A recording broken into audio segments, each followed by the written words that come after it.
Selamat datang di Klinik Citra Medika. Berikut cara yang tepat dalam menerapkan etika batuk. Pada saat batuk, jangan menggunakan telapak tangan atau tanpa penghalang.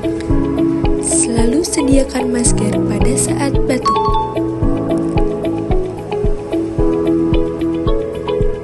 Gunakanlah masker tersebut pada saat Anda batuk atau bersin.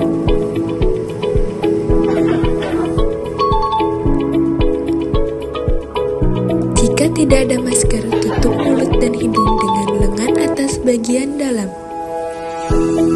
Selain itu, kita juga dapat menggunakan tisu.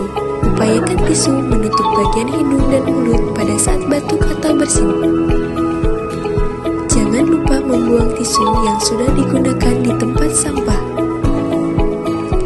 Selanjutnya, jangan lupa untuk melakukan cuci tangan 6 langkah dengan menggunakan sabun cuci tangan pada air mengalir atau menggunakan cairan antiseptik dan lakukan selama 40-60 detik.